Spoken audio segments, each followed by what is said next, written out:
ಮಾಜಿ ಸಚಿವ ವರ್ತೂರು ಪ್ರಕಾಶ್ ಇವತ್ತು ಪೊಲೀಸರ ಎದುರು ವಿಚಾರಣೆಗೆ ಹಾಜರಾಗಲಿಕ್ಕಿದ್ದಾರೆ. ಕಾರಣ ಅವರ ಆಪ್ತೆ ಅಂತ ಹೇಳಿಕೊಂಡಿರುವಂತಹ ಒಬ್ಬ ಮಹಿಳೆ ಚಿನ್ನವನ್ನ ತೆಗೆದುಕೊಂಡು ದುಡ್ಡು ಕೊಡದೆ ವಂಚನೆ ಮಾಡಿರುವಂತಹ ಆರೋಪ ಆ ಮಹಿಳೆ ಮೇಲೆ ಕೇಳಿ ಬಂದಿದೆ. ಚಿನ್ನದ ಅಂಗಡಿ ಮಾಲೀಕರಿಗೆ ಮಹಿಳೆಯಿಂದ ವಂಚನೆ ಪ್ರಕರಣದಲ್ಲಿ ವಿಚಾರಣೆಯನ್ನು ಇವತ್ತು ವರ್ತೂರು ಪ್ರಕಾಶ್ ಫೇಸ್ ಮಾಡಲಿದ್ದಾರೆ. ಕಮರ್ಷಿಯಲ್ ಸ್ಟ್ರೀಟ್ ಪೊಲೀಸರಿಂದ ನಡೆಯಲಿದೆ ವರ್ತೂರು ಪ್ರಕಾಶ್ ಅವರ ವಿಚಾರಣೆ.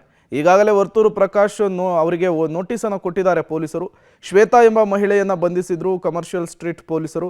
ಈ ಮಹಿಳೆ ವರ್ತೂರು ಪ್ರಕಾಶ್ ಹೆಸರು ಹೇಳಿರೋದ್ರಿಂದ ಅವ್ರ ಹೆಸರು ಹೇಳ್ಕೊಂಡೇ ಚಿನ್ನದ ವರ್ತಕರ ಬಳಿ ಚಿನ್ನವನ್ನು ಪಡೆದಿದ್ರು. ಸುಮಾರು 2.5 ಕೋಟಿ ರೂಪಾಯಿ ಚಿನ್ನವನ್ನು ಖರೀದಿಸಿದ್ರು ಮಹಿಳೆ. ದುಡ್ಡು ಕೊಡದೆ ವಂಚನೆ ಮಾಡಿದ್ರು ಅನ್ನುವಂತಹ ಆರೋಪ ಇದೆ.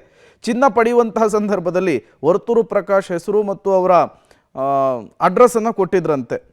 ಜೊತೆಗೆ ವರ್ತೂರು ಪ್ರಕಾಶ್ ಮನೆಯ ವಿಳಾಸವನ್ನು ಕೂಡ ಮಹಿಳೆ ಕೊಟ್ಟಿರೋದ್ರಿಂದ ಅಡ್ರೆಸ್ ತಗೊಂಡು ಅಂಗಡಿ ಮಾಲೀಕರು ಮನೆಗೆ ಹೋದಾಗ ವಂಚನೆ ಬೆಳಕಿಗೆ ಬಂದಿದೆ. ಹೀಗಾಗಿ ಕಮರ್ಷಿಯಲ್ ಸ್ಟ್ರೀಟ್ ಠಾಣೆಗೆ ಅಂಗಡಿ ಮಾಲೀಕರು ದೂರನ್ನು ಕೊಟ್ಟಿದ್ರು. ಈ ಹಿನ್ನೆಲೆಯಲ್ಲಿ ವರ್ತೂರು ಪ್ರಕಾಶ್ ಅವರಿಗೆ ನೋಟಿಸನ್ನು ಕೂಡ ಸರ್ವ್ ಮಾಡಲಾಗಿತ್ತು. ಇವತ್ತು ವಿಚಾರಣೆಯನ್ನು ಎದುರಿಸ್ತಾರೆ. ಇದೇ ಆರೋಪಕ್ಕೆ ಸಂಬಂಧಪಟ್ಟಂತೆ ಈಗಾಗಲೇ ವರ್ತೂರು ಪ್ರಕಾಶ್ ಕ್ಲಾರಿಫಿಕೇಶನ್ ಕೊಟ್ಟಿದ್ದಾರೆ. ಆಕೆ ನನಗೆ ಪರಿಚಯ ಇದ್ದಿದ್ದು ನಿಜ, ಸಮಾಜ ಸೇವಕಿ ಅಂತ ಹೇಳ್ಕೊಂಡು ಪರಿಚಯ ಆಗಿದ್ಲು, ಬಟ್ ಈ ಚಿನ್ನದ ವಿಚಾರ ಎಲ್ಲ ನಂಗೆ ಗೊತ್ತಿಲ್ಲ, ವಿಚಾರಣೆಯನ್ನು ಎದುರಿಸ್ತೀನಿ ಅಂತ ಹೇಳಿದ್ದಾರೆ.